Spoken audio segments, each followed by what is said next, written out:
Bueno, bienvenidos a esta segunda clase. Hoy vamos a hablar de la unidad número uno, propiamente del hombre como ser social y como ser político. Para quienes han visto los videos y han realizado el trabajo práctico, seguramente habrán podido inferir algo del tema sobre el que vamos a hablar hoy. En primer lugar, vamos a comenzar con Aristóteles, que él decía que el hombre es en esencia un ser social, dado que por la naturaleza humana precisa vivir en sociedad, que no es posible comprender al hombre, yo voy a decir al hombre y a la mujer, ¿no? Por ahí prefiero hablar de ser humano, este, pero bueno, cuando estos autores hablan, se refieren al hombre como la raza humana, ¿no? Entonces, Aristóteles va a decir que no es posible comprender al ser humano, es decir, a la conducta humana, si no lo hacemos a través de las interacciones con otros seres humanos dentro de un sistema mucho más complejo que es la sociedad. Como saben, las personas nacemos, nos desarrollamos y actuamos en un mundo de personas agrupadas y organizadas socialmente. Y la sociedad se agrupa formando parte esencial de esas agrupaciones. Tenemos la familia, el trabajo, la escuela, los amigos, no sé, la comunidad local, regional, el Estado, la comunidad internacional. Es decir, todas estas formas sociales son cada vez más complejas en las que las personas nos vamos desenvolviendo con total naturalidad. La relación entre los seres humanos y la sociedad es permanente, hay siempre una retroalimentación, un ida y vuelta, es decir, la sociedad, el entorno nos forma, pero a su vez nosotros las transformamos a esa sociedad, no la devolvemos exactamente igual que como la encontramos cuando vinimos a este mundo. Veamos qué pasaba con los videos. Por un lado, ¿se acuerdan? Está el niño de Uganda, que era muy pequeño cuando queda solo en la selva. Algunos van a decir que tenía 3 años, otros que tenían 5, pero en realidad no se sabe muy bien, han sido todas estimaciones.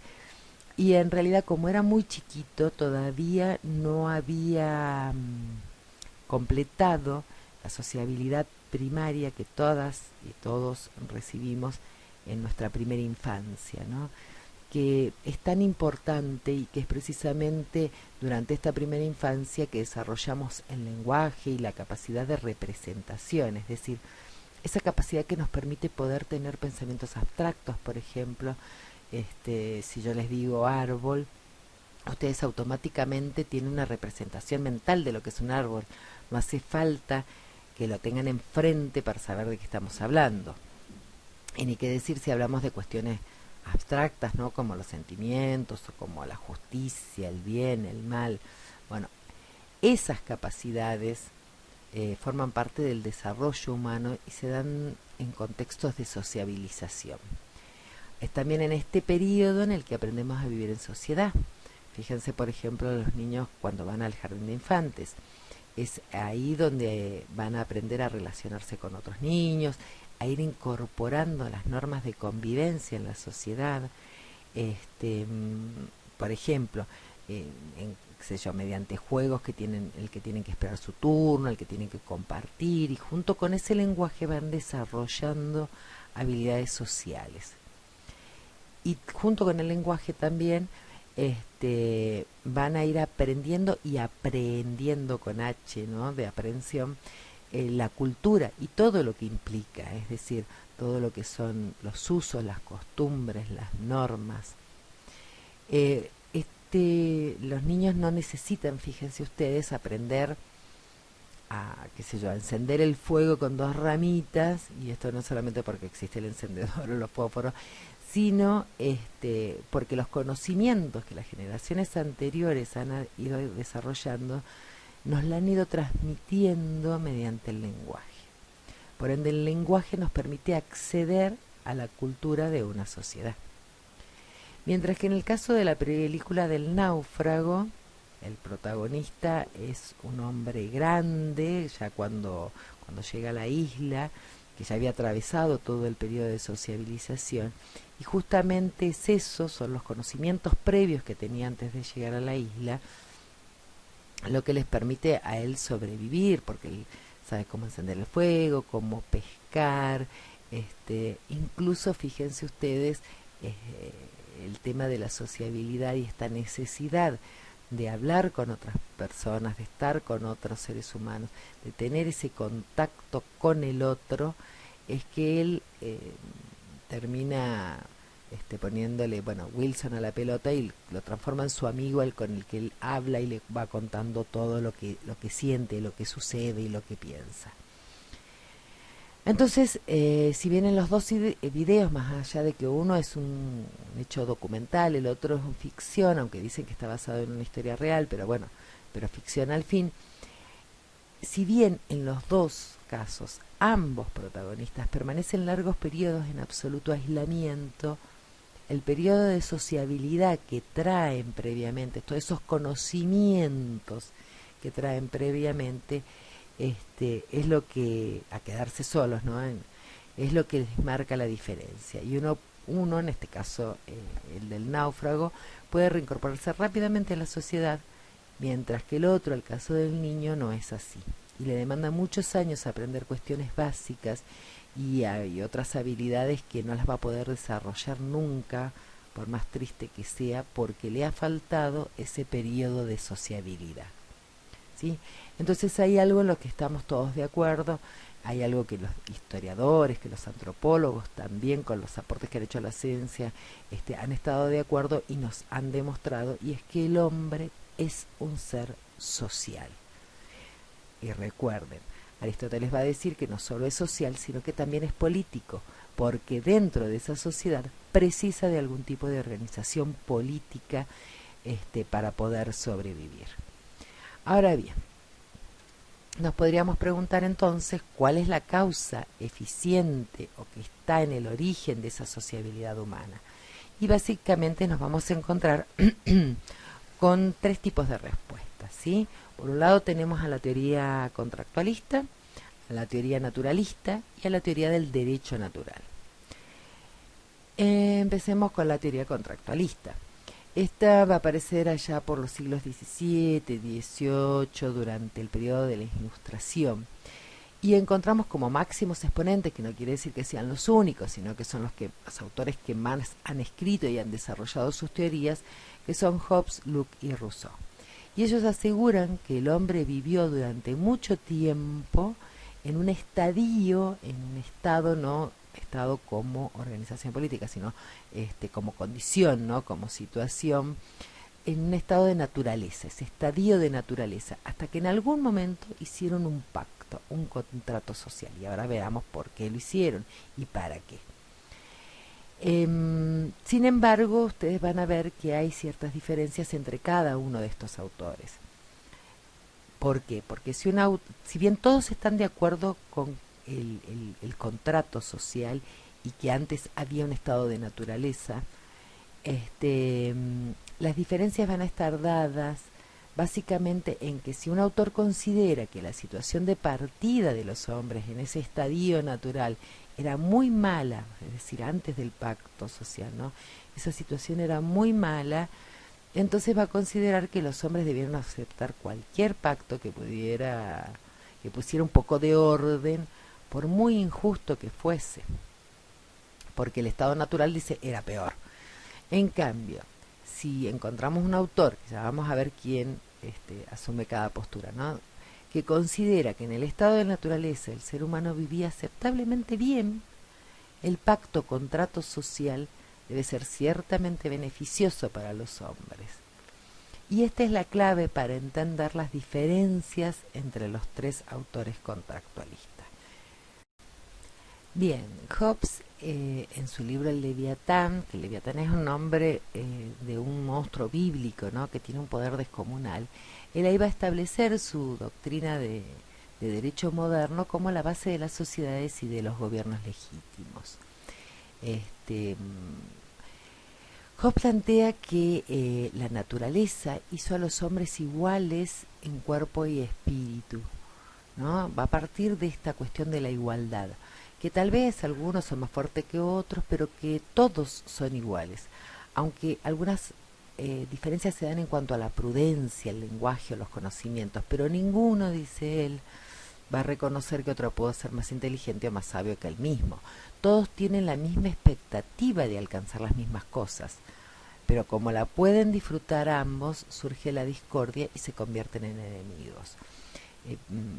Él está pensando por ahí en esto de que los dos quieren un mismo bien, ¿no? Hay dos personas y esas dos personas quieren un mismo bien. Entonces, si lo tiene uno, el otro también la quiere disfrutar, entonces se la va a ir a robar o va a ir a atacar una ciudad, etcétera. Él va a pensar que en esta época en este estadio de naturaleza, dice, unos agreden a otros, pero el agresor también teme ser agredido, ¿no? Porque van a venir otros a querer quitarle sus bienes, su libertad y su vida. Esta desconfianza mutua, dice, es la que va a hacer que los hombres se protejan a sí mismos, anticipándose al ataque, ya sea para garantizar su propia existencia.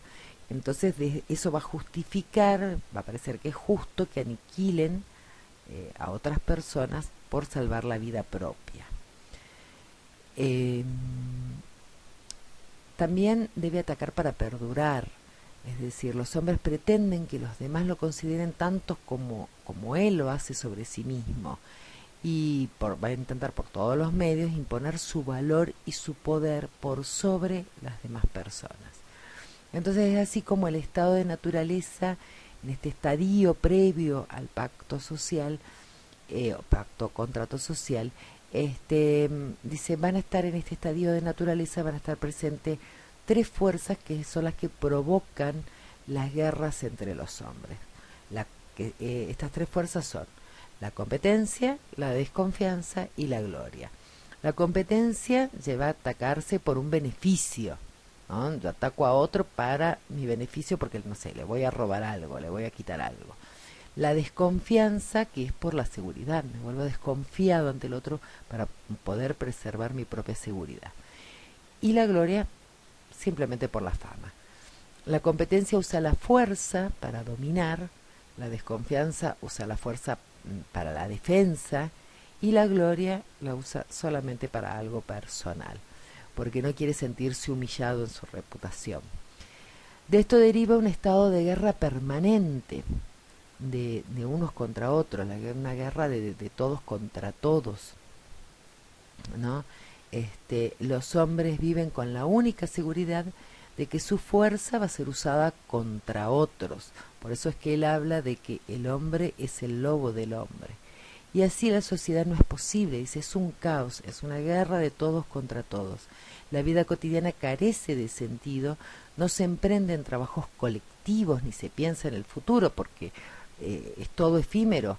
Cuando hay una guerra todo es hoy y por hoy, no puedo pensar a futuro. El hombre vive aislado, triste y desea morir para terminar con ese estado de guerra donde no hay justicia y la única ley es la fuerza. Ya que en la guerra no hay sentido de pertenencia, las cosas se toman y se luchan por conservarlas, nada más. Esto se puede superar, dice, por las pasiones y por la razón. Las pasiones van a llevar al hombre a querer vivir en paz, a temer por su vida y a querer una vida confortable. Y es la razón como ser racional, ¿no? Lo que lo va a hacer pensar en normas y en leyes que sean consensuadas entre todos. También va a decir que el derecho natural es el que le permite al hombre usar todo su poder como quiera para conservar su propia vida. La libertad, dice Hobbes, es la ausencia de impedimentos para que el hombre pueda defenderse sea como sea. La ley de la naturaleza es la que prohíbe al hombre hacer algo que vaya en contra de su propia vida. El hombre debe procurar la paz por cualquier medio, como así también defenderse a sí mismo. Pero acceder a la paz significa hacer un consenso entre todos, renunciar todos a la libertad de hacer lo que quieren. Y esta renuncia, dice él, es voluntaria y se hace a cambio de un bien para sí mismo. Quien renuncia a un derecho y se lo transfiere, se lo transfiere a otro. En este caso, él va a estar pensando en la transferencia que se le hace al rey, ¿no? Entregándole los súbditos todo el poder. Dice, lo hace con el fin de preservar la seguridad de su vida.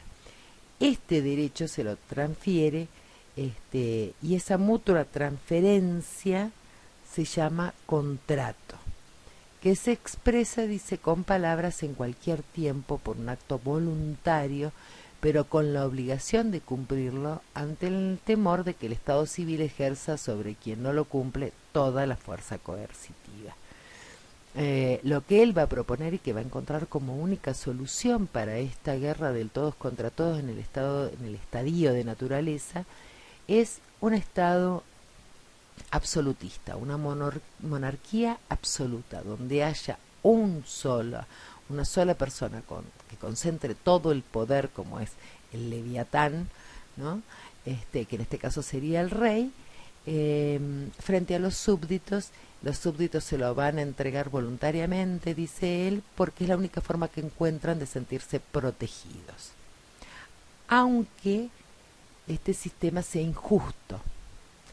¿Se acuerdan lo que decíamos al principio? Cada uno va a ver este estadio de naturaleza de manera distinta, cada uno de estos tres autores.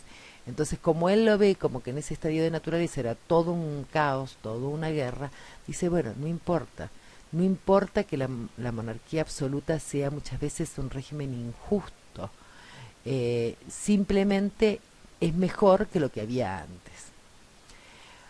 Por otro lado, tenemos a Locke. Y Locke sostiene que el estado de naturaleza no es tan caótico como lo pintaba Hobbes.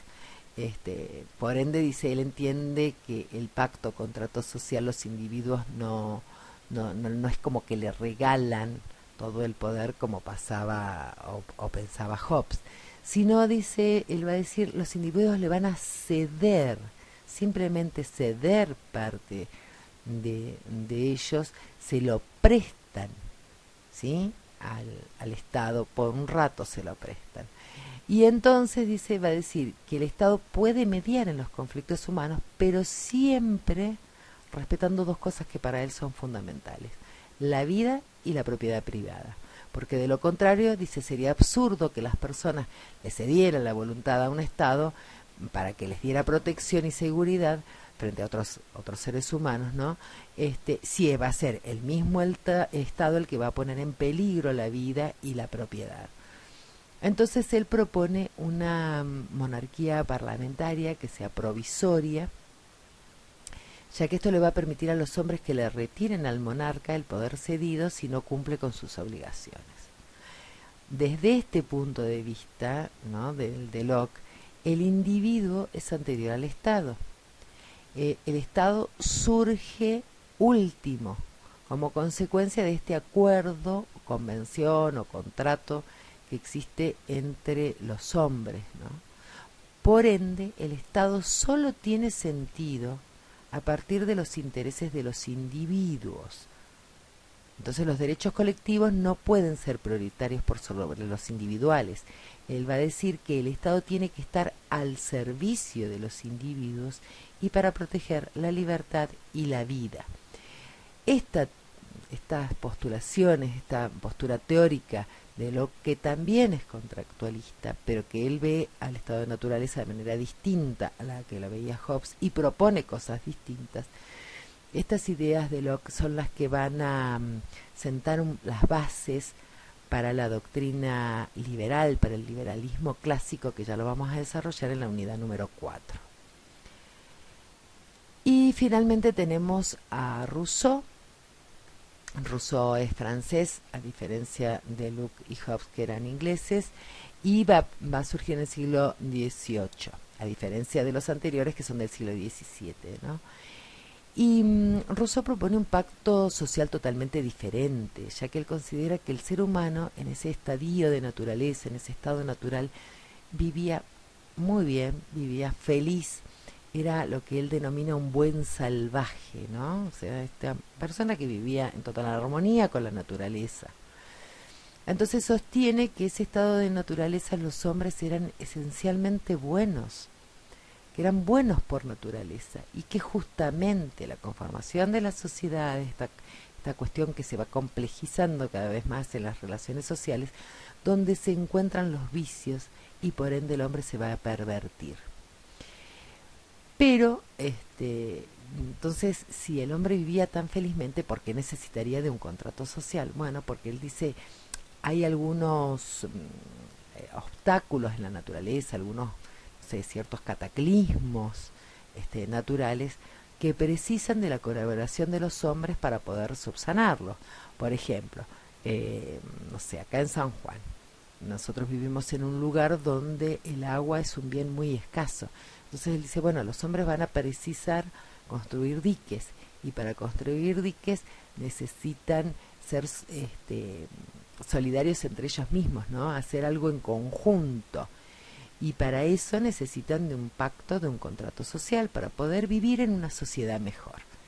Por eso él plantea que todos los hombres le cedan sus derechos, pero ya no al Estado o a un monarca, sino que se los cedan a todos los hombres. Entonces todos le cederemos parte de nuestros derechos al resto de los hombres. Y debe ser un Estado donde lo que va a primar es la voluntad general, la voluntad de todos. Por ende, lo que está proponiendo en síntesis es una sociedad democrática, ¿no? Es un Estado democrático. Bien. Por otro lado dijimos que teníamos por un lado la teoría contractualista, por otro lado la teoría naturalista. ¿Qué es lo que nos plantea la teoría naturalista? Bueno, esta teoría tiene en Hegel, ya van a ver, uno de sus máximos exponentes. Vuelvo a repetir, cuando yo menciono a un autor no es que es el único que comparte esta teoría, sino que es por ahí el que más produjo cuestiones teóricas, el que más teorizó acerca del tema y, que escribió sobre ese tema. Bien, Hegel considera la sociedad como un todo orgánico que se constituye como la última fase conocida de un proceso evolutivo de la realidad, de la materia, del espíritu, ¿no? Que se rige por leyes rígidas e inflexibles del determinismo universal. ¿Qué quiero decir con todo esto? Hegel plantea la evolución de la historia, a diferencia de Darwin, que él va a plantear la evolución de la especie. Lo que Hegel está planteando es que la historia va evolucionando y junto con ella el hombre. Entonces, de la teoría naturalista, que es la que plantea Hegel, se indica que el Estado es un organismo. Él hace una analogía con el organismo humano y dice, en él cada persona constituye solo una parte y es necesario ver el todo, ¿sí? Entonces el ser humano, dice él, va a plantear que necesita relacionarse, que por su naturaleza es un animal político, y acá comparte un poco la idea de Aristóteles, y que el lenguaje es lo que le permite la vida social. También plantea que el individuo es el que está al servicio del Estado, porque acá, si él lo está comparando al Estado con un organismo, lo que está diciendo es, si es un organismo tiene vida propia. El Estado, la sociedad va a estar por encima de las personas individuales, ¿sí? de lo individual. Él dice que el Estado es algo natural y que en cierto sentido es previo al individuo. Fíjense que va a plantear totalmente lo contrario de lo que plantea Locke, ¿no? Por ende, el individuo, va a decir él, solamente tiene sentido dentro del Estado y para el Estado, por lo que los derechos individuales están subordinados a los derechos colectivos. El individuo debe estar al servicio del Estado. Así como los planteamientos de Locke van a sentar bases para una de las grandes doctrinas políticas contemporáneas, como es el liberalismo, que lo vamos a ver en la unidad 4, esta teoría y lo que plantea Hegel de algún modo, esta tesis, va a estar en el sustrato de los planteamientos políticos totalitarios, ¿no? ¿A qué me refiero con planteamientos políticos totalitarios? Que también los vamos a ver en la unidad número 4, bueno, al fascismo italiano, al nazismo alemán y al comunismo. Bueno, y finalmente tenemos a la teoría del derecho natural. Esta teoría que está sostenida fundamentalmente, entre otros, ¿no?, por Aristóteles y por Tomás de Aquino, o Santo Tomás de Aquino. Ellos afirman que el hombre es social por naturaleza, es decir, que el origen, la causa eficiente y el fundamento de la sociedad radica en la propia naturaleza humana, que tiene en la sociabilidad una de las características esenciales. Existe una inclinación natural del hombre por vivir en sociedad. Ya a los griegos, dice, les resultaba imposible concebir al hombre en estado de aislamiento. Aristóteles señala que el hombre es por naturaleza sum politicum, un animal social y político, porque no solo precisa vivir en sociedad, sino que también requiere de una forma de organización política dentro de esa sociedad.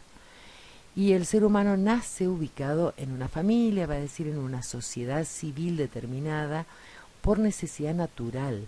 Los hombres necesitan de los demás hombres para alcanzar sus propias perfecciones individuales. Esta perfección, desde el punto de vista finalista, no puede lograrse en soledad, puesto que el hombre aislado no puede bastarse a sí mismo. La comunidad es el espacio donde puede sobrevivir el hombre, puede sobrevivir en cuanto a hombre, ¿no? De ahí que Aristóteles instala la idea de que el hombre fuera incapaz, mejor dicho, de que el hombre que fuera incapaz de vivir en una comunidad, en una sociedad política, tendría que ser un animal o una bestia. Va a decir, tiene que ser o menos que un hombre, entonces sería un animal, o tiene que ser más,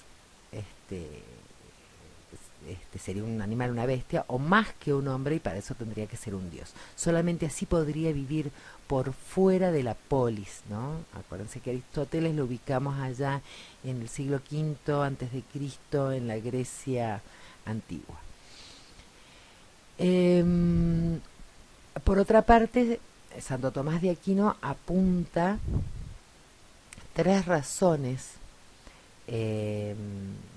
por las cuales se constata que el hombre tiende naturalmente a vivir en sociedad. Dice, el hombre no se basta a sí mismo para atender las necesidades de la vida, por ende precisa de la ayuda para vivir en la ayuda de los otros, ¿no? Para conocer lo que necesita para su subsistencia y para procurárselo.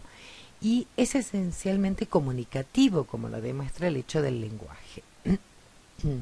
La natural dependencia recíproca de los hombres en la consecución de sus fines, sus finalidades específicas, así como la existencia en todos los individuos de una fuerte tendencia a la unión con sus semejantes, prueban el carácter social de la naturaleza humana.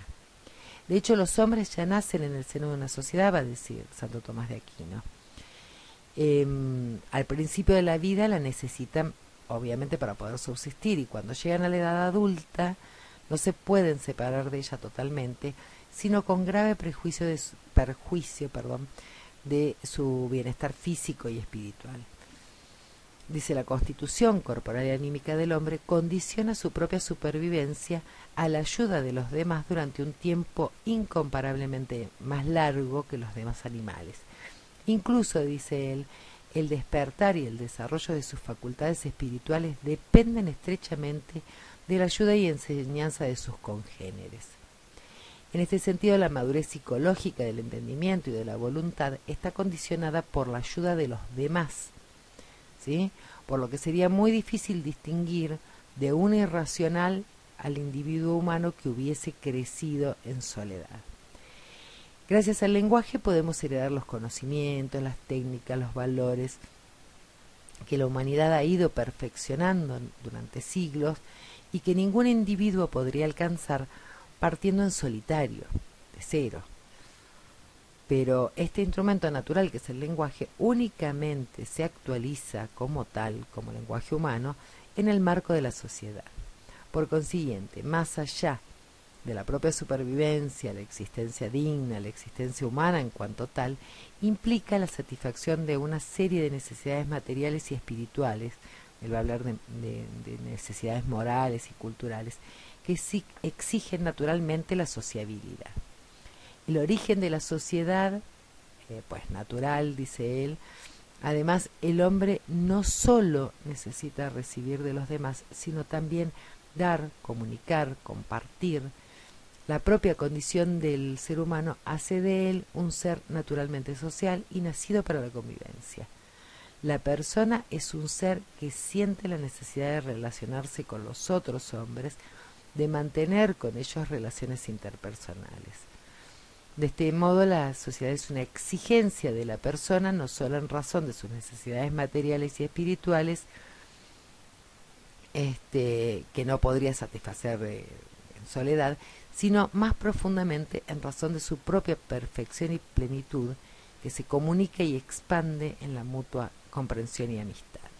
El ser humano no está hecho para la sociedad, va a decir, ni tampoco para únicamente coexistir con los demás. Es un ser con el otro, ¿no? O sea, si la situación humana es la de ser con el otro, entonces la persona únicamente coexiste con sus prójimos que los siente como muy lejanos, como mera estar al lado físicamente, ¿no? Dice, la sociabilidad humana implica la convivencia y el ser para el otro. Siendo esta la realidad del ser humano en cuanto tal, y no habiendo a nadie probado, sino simplemente supuesto, ni la existencia de un determinismo universal, ni el carácter egoísta, antisocial o asocial de la naturaleza humana, no parece que el nacimiento de la sociedad se deba a un pacto más o menos explícito del que hablan Hobbes y Rousseau, los contractualistas, ni al mutuo consentimiento entre los hombres, sino más bien a una imperiosa inclinación de la naturaleza y a una necesidad ineludible para la inmensa mayoría de los hombres. Ahora bien, no existe oposición entre el carácter natural de la sociedad y el papel de la libertad en su formación.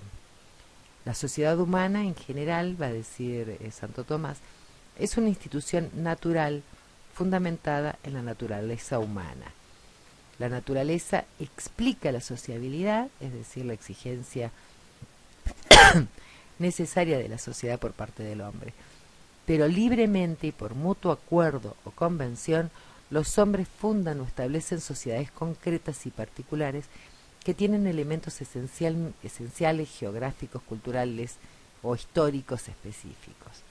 Por consiguiente, el fundamento natural de la sociedad humana permite comprender lo que la sociedad tiene de libre y de necesario, es decir, aquellos momentos que dependen de la libertad humana y los que se fundamentan en la propia naturaleza del hombre.